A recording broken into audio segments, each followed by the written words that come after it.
their families and actually what's going on in the community, and it must be really challenging for you. For years, she stood in the background, graceful, poised, and silent.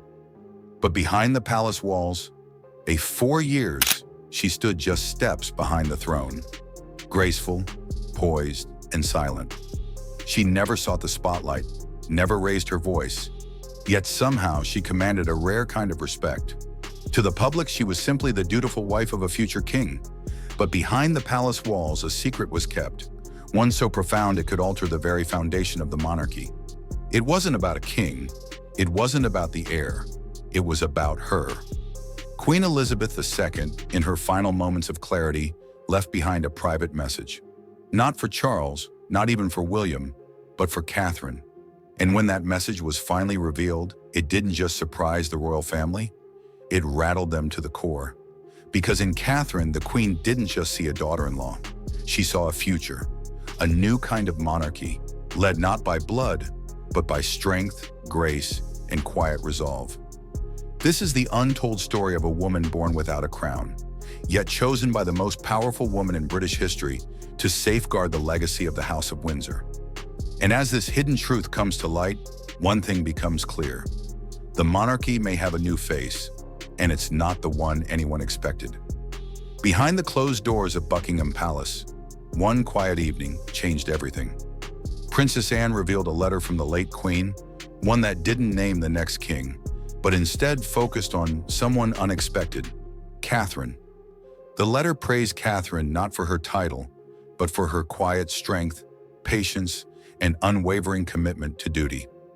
It was the Queen's wish that Catherine, not just William, would guide the monarchy forward.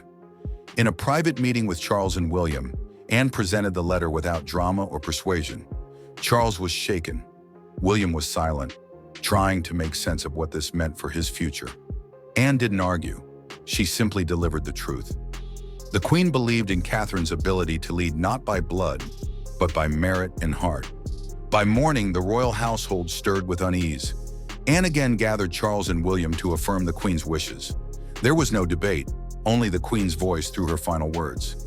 Though tradition remained unchanged, her intentions were clear.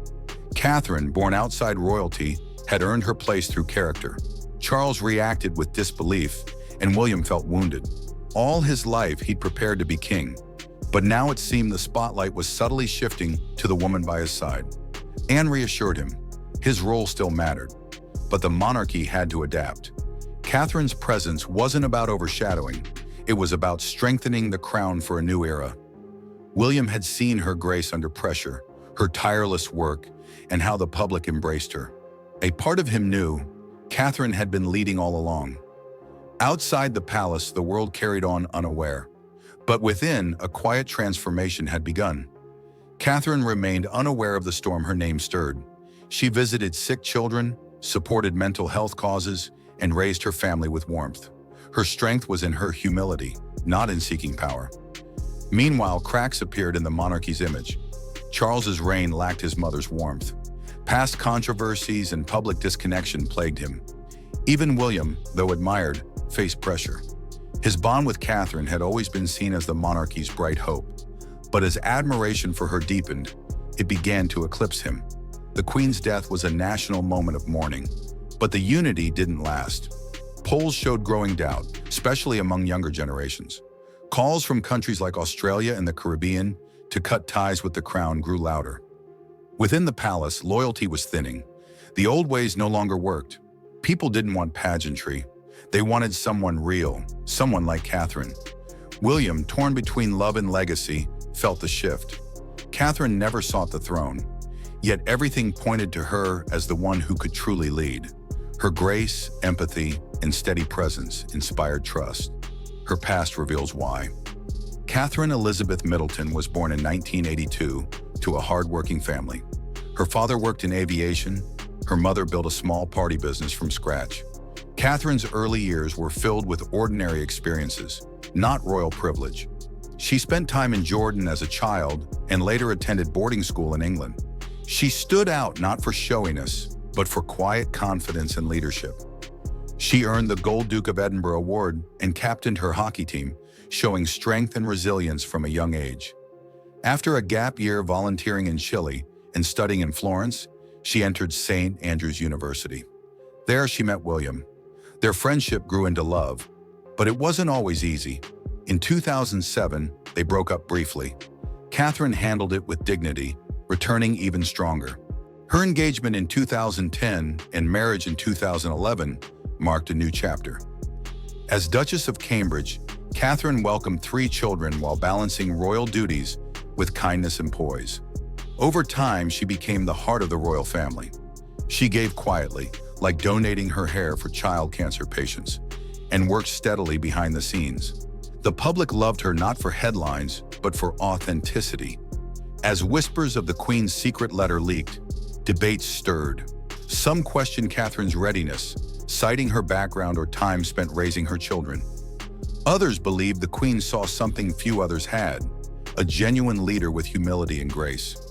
Meanwhile, Princess Anne also emerged into the spotlight. Long known for her tireless work and modesty, she now stood beside the Queen's vision, representing tradition grounded in service. Anne's rise signaled a monarchy focused more on responsibility than glamour. Now, with Queen Elizabeth gone and her wishes echoing through palace halls, everything quietly shifted toward Catherine. Not as a usurper, but as someone chosen, trusted to carry the monarchy into a new age. And behind her, a family, a country, and a future watched closely, waiting to see if quiet strength could indeed rewrite history. And so, while titles may be inherited, true leadership is quietly earned. Catherine never chased the crown, but perhaps that's exactly why it found her. As the monarchy stands at a historic crossroads, one question lingers in the air. Will the future of the crown be defined by tradition or by transformation? And so, while crowns may be placed on heads by tradition, true leadership is earned in silence, through grace, resilience, and unwavering devotion. Catherine never sought the throne, never demanded the spotlight, but perhaps that's exactly why destiny, and maybe even the late Queen herself, chose her. Now, as the monarchy stands on the edge of transformation, one question echoes through the halls of history. Will the future be guided by the weight of bloodlines or by the quiet strength of character? Is this a passing moment or the beginning of a new royal era shaped by a woman who was never meant to lead, but may be the only one who can? What do you think? Was this always Queen Elizabeth's hidden plan? Or did years of silent observation lead to a bold final decision? Share your thoughts in the comments. We'd love to hear your take on this unprecedented turning point. And if this story gave you a new perspective on the royal family, be sure to like this video, share it with fellow royal watchers, and subscribe for more deep dives into the untold truths behind palace gates. Because the real story of royalty isn't always what's written in the headlines. Sometimes it's found in the whispers, in the letters, and in the people history almost overlooked. Until next time, stay curious, stay thoughtful, and never forget, some of the most powerful revolutions begin not with a roar, but with a whisper.